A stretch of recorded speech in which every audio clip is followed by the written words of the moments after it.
Hi, this is a super short video about what a lot of cello players worked on and really need to focus on, starting with their cello posture, that their knees are holding on to their cello, like so, that their cello is at the right height. It passes the nose check when they're standing tall, just like this.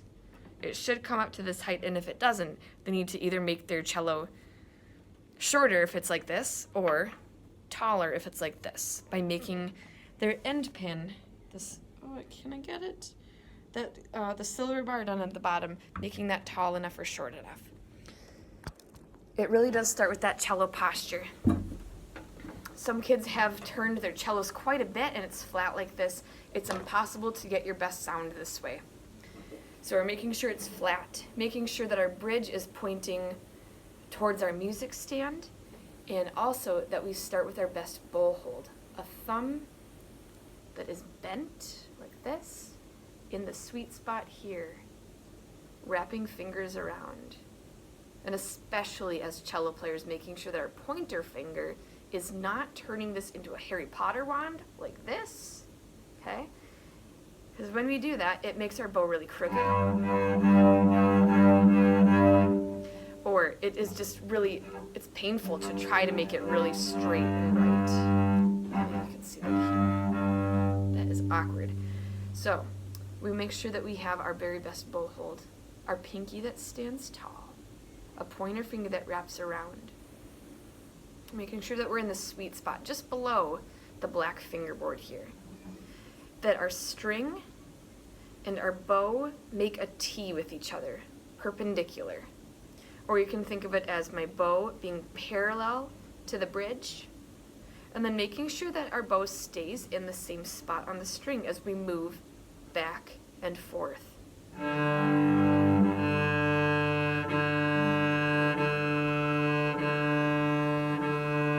you can notice my bow is staying in pretty much the same spot right here, about a finger width or two lower than the fingerboard. If my bow moves up and down, it sounds like this.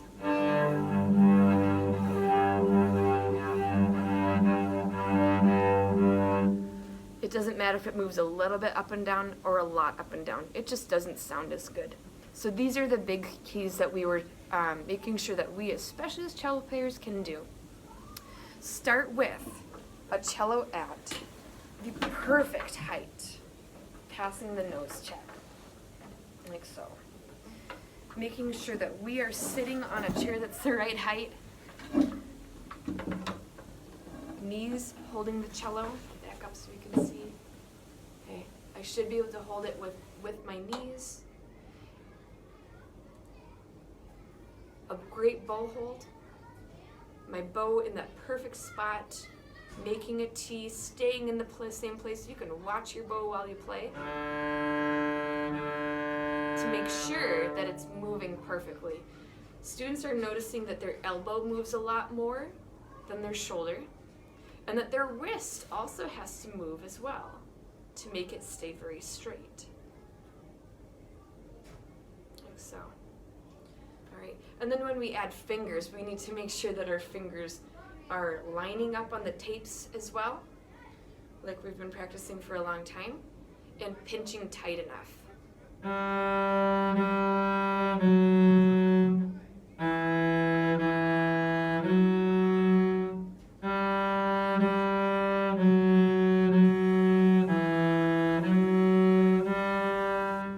That was one of the 3 songs that kids have been passing off on for Purple Belt, number 56, called Down and Up.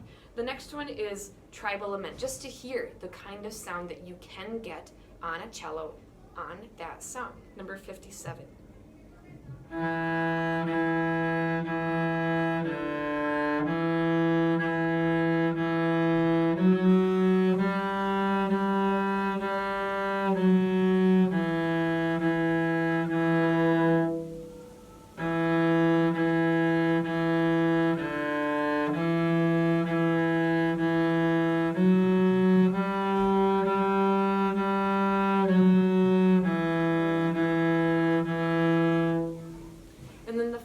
Number 64. All 3 of these songs are in pages 18 and 19. We're going to be playing all three of these at our spring concert as well. Number 64 can sound like this on a cello. If you don't feel like it sounds like this on your cello yet, then double check your posture, double check your bow hold, double check your left hand spacing, and double check how you're using your bow. This is number 64.